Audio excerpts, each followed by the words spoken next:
السلام عليكم ورحمة الله وبركاته. اهلا بحضراتكم في مطبخ اكلة هنية على كيفك. النهاردة ان شاء الله هعمل لكم صنف حلو بس باسهل طريقة ممكنة، اللي هو الدونتس. كل الاطفال وكل الكبار بيحبوه، ناس كتير بتستصعبه لانه ساعات بيهبط منهم ما بيطلعش منفوش زي بتاع بره. ان شاء الله باذن الله هعمله لكم باسهل طريقة. شوف الاول مقاديرنا. معايا كوباية لبن دافي، مهم قوي يا جماعة ان يكون اللبن دافي عشان هحط خميرة، فعايزاه يتفاعل مع الخميرة. لو سخن هيوقف لي عمل الخميرة، ولو بارد نفس الكلام. ظرفين من الفانيليا، بيضاية، 2 معلقة كبيرة من السكر، 1 معلقة كبيرة من الخميرة الباودر، هنا معلقة صغيرة ده بشر يوسفندي انا اللي عاملاه في البيت، ان شاء الله اعمله لحضراتكم في الفيديو باذن الله. مش بشر برتقان، بشر يوسفندي مجفف، شايلاه وبحتفظ بيه، بستخدمه صدقوني افضل من الفانيليا كمان. نص معلقة صغيرة من الملح، ومعايا هنا حوالي كوباية الا ربع من الزبدة السايحة، و3 كوبايات من الدقيق. زي ما قلت لحضراتكم هنعمله بطريقة سهلة وبسيطة، بس في تكات صغيرة هي اللي بتفرق جدا. اول حاجة نعمل ايه؟ كوباية اللبن في بولة كده. اللبن اكون مستحملة امسكه دافي. هأكد تاني، معلقة كبيرة من الخميرة، وزي ما احنا عارفين الخميرة متتفاعلش غير مع السكر. هديهم تقليبة كده حلوة، وادوب كويس قوي الخميرة مع السكر، وما اشتغلش على طول. هنا الخطوة المهمة، اسيب الكلام ده يخمر من 5 ل10 دقايق. طبعا هغطيه عشان الخميرة بتاعتي تتفاعل وتديني ان شاء الله احسن نتيجة، ونرجع مع بعض نكمل بقية خطواتنا. ادي حضراتكم اهو، بصوا الفقاعات دي، ده اللي انا عايزاه، ده ان شاء الله اللي هينجح لي العجينة بتاعتي. معنى كده ان الخميرة بتاعتي شغالة وتمام. نعمل ايه دلوقتي؟ ننزل بالبضاية. طالما قلنا بيض يبقى فانيليا على طول عشان ريحة زفارة البيض. بسم الله. ذرة الملح اللي متفقين عليها في كل المعجنات، او نص معلقة صغيرة هنا. بشر يوسفندي اللي قلت لحضراتكم عليه. الزبدة مهمة قوي انها تكون سايحة ومش سخنة، دافية زي موضوع اللبن كده. ننزل كل مقدارنا بس كويس.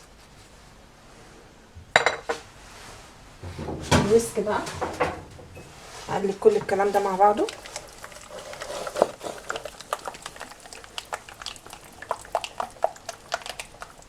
تمام، اتاكد ان كله اشتغل. ريحه بشر اليوسفندي ابتدت تطلع اهو. عايزه اقول لحضراتكم بدايل بشر اليوسفندي بشر برتقان او بشر ليمون، كل ده شغال وكل ده متاح ان شاء الله. طيب كده تمام. ننزل بقى ب3 كوبايات من الدقيق، ونبتدي ايدينا هي اللي هتعجن. بسم الله كده، وابتدي اعجن بالايد التانية. هشتغل انا بقى كده لغايه ما العجينه بتاعتي تلم معايا، وارجع لحضراتكم اوريكم شكلها عامله ازاي وبقيه خطواتنا للدونتس. ادي حضراتكم العجينه بتاعتي لمت. عايزه اوريها لكم الطراوه بتاعتها من الزبده اهي. لازم تبقى عجينه ما تلزقش في ايدينا، في نفس الوقت مش ناشفه. لو حضراتكم بتلموا العجينه وحسيتوا ان هي سايله محتاجه دقيق، ده في ايدينا، لان برضو نوع الدقيق بيختلف من نوع لتاني. عجينه لمت معايا تمام اهي. هغطيها بقى واحطها في مكان دافي من ساعه لساعه ونص على الاقل عشان تخمر ويتضاعف حجمها، ونرجع مع بعض نشكل الدونتس ونشوف هنزينه ازاي. استنوني ان شاء الله.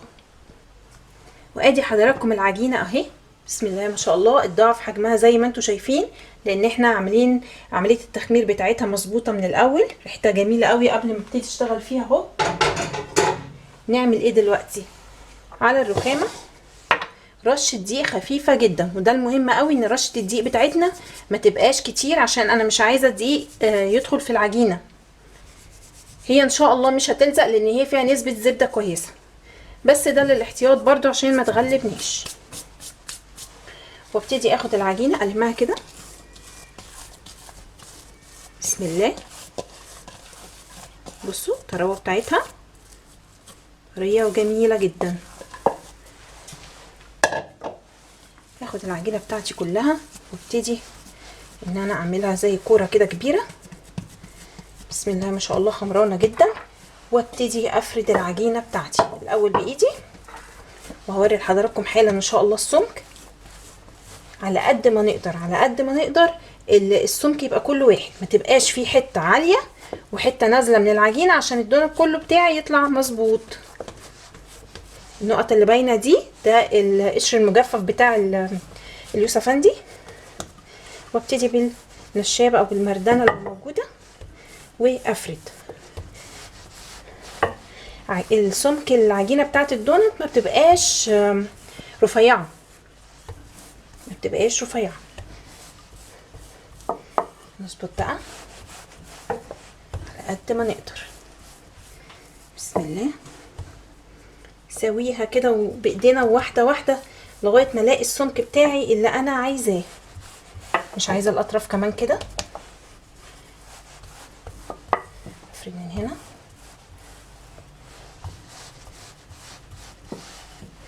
لو كانت بتلزق معايا كنت هعرف على طول ان هي ما خمرتش كويس، انما ما شاء الله هي مظبوطه اهي. اظبط بقى بايدي. بصوا حضراتكم، انا عايزه بس الكاميرا تجيب لي السمك اهو، ده السمك بالظبط اللي انا عايزاه. دي مرحله اولى من التخمير، احنا لسه هنخمره تاني وهوري حضراتكم ازاي ان شاء الله. دلوقتي احنا بس هنشكل ونقطع وبعدين نخمر. نعمل ايه بقى دلوقتي؟ المفروض طبعا الدونت ليه قطاعه. القطاعه دي مش موجوده عندي، زي ما متاح دايما في القناه بتاعتي ومعروف ان انا بستخدم اي حاجه موجوده في المطبخ ان شاء الله اشتغل بيها. كوبايه بالحجم ده، لو مش موجود كوبايه بالحجم ده كاس، كله متاح وكله هيشتغل معاكم زي الفل ان شاء الله. اجي من هنا بسم الله وابتدي اعمل كده اهي، وعايزه اقطعها تاني من النص. عندي الغطا بتاع الخلاط استخدمه، زي ما قلت لحضراتكم مفيش حاجه ان شاء الله هتعجزنا في المطبخ، وهنشتغل باقل الامكانيات. اللي انا بشيله ده مش هيترمي اهو، طلع دونت زي الفل. اعمل ايه؟ اجيب صينيه، لو عندي ورقه زبده يا ريت، ما عنديش صينيه مرشوشه بالدقيق، وابتدي ارص الدونتس بتاعي. وقعت مني اهو، الدقيق ده هبقى اشيله مفيش مشكله. صينيه مرشوشه بالدقيق، وابتدي ارص كل الدونتس بتاعي بنفس الطريقه، وبعدين هغطيه واسيبه من تلت ساعه لنص ساعه يرتاح تاني قبل ما احمره. هكمل بقى الدونتس بتاعي بنفس الطريقه وارجع مع حضراتكم نحمره مع بعض. حبيت برضو اوري حضراتكم قبل ما اسيبهم يخمروا في المرحله التانية من التخمير، الثلاث كوبايات دي عملوا معايا كام واحده من الدونتس. بسم الله ما شاء الله. بصوا قدام حضراتكم هي صينيه 2 3، هنا رشيت دقيق، هنا ما رشيتش وهنا ما رشيتش. ان شاء الله مش هتلزق ولا حاجه لان فيها زي ما قلت نسبه زبده، بس حبيت اوري حضراتكم للاحتياط مش اكتر. هحطهم بقى في مكان دافي دلوقتي، ومهم قوي ان انا اغطيهم عشان الوش بتاعهم ما ينشفش، ونرجع مع بعض نحمرهم ونزينهم. ادي حضراتكم اخد لون من تحت زي ما احنا متفقين، كان على نار هاديه جدا، ابتدى ينفش ويطلع لي فوق على وش الزيت اهو. قلبته، قلب واحده قدامكم، اللون ده حلو قوي ومازال على نار هاديه. لو انا عليت النار هياخد لون من هنا ولون من تحت ومن جوه، هتلاقوه عجين وانتوا بتاكلوه، مش هتلاقوه هش زي القطن زي ما انا ما بعمله كده. اسيبه بقى براحته جدا وانا واقفه جنبه، طبعا مش هسيبه على النار، ياخد السوا بتاعه وياخد اللون الكويس ونقدمه ان شاء الله مع بعض. وادي حضراتكم الدونات بتاعتي طلعتها من الزيت وسبتها تهدى شويه. هتلاقوا هنا السمك ده، دي بتاعت اول طاسه انا قليتها، السمك اللي اعلى منها اهي. بصوا بسم الله ما شاء الله عاليه ازاي. دي تاني وتالت طاسه. دايما احنا عارفين ان لما بنقلي حاجه اول مره غير تاني مره وتالت مره بيكون خمرت اكتر والزيت بيكون ساخن اكتر، فحبيت برضه اقول لحضراتكم الملحوظه دي. الزينه بتاعتي هنا عندي ايه؟ عندي صوص شوكولاته بيتي اللي انا عاملاه مع حضراتكم في القناه، هتلاقوه موجود، ارجعوا له. باربع مكونات بس عملنا احلى صوص شوكولاته، ان شاء الله هيعجبكم جدا، طعمه تحفه مع الدونات ده. ومعايا سكر باودر، ومعايا جوز هند. طبعا ممكن فول سوداني مجروش، ممكن اي مكسرات متاحه وموجوده عند حضراتكم. اول حاجه نعمل ايه؟ نجيب في صوص الشوكولاته كده نصها بس مش كلها، نرفع بالشكل ده كده اهو.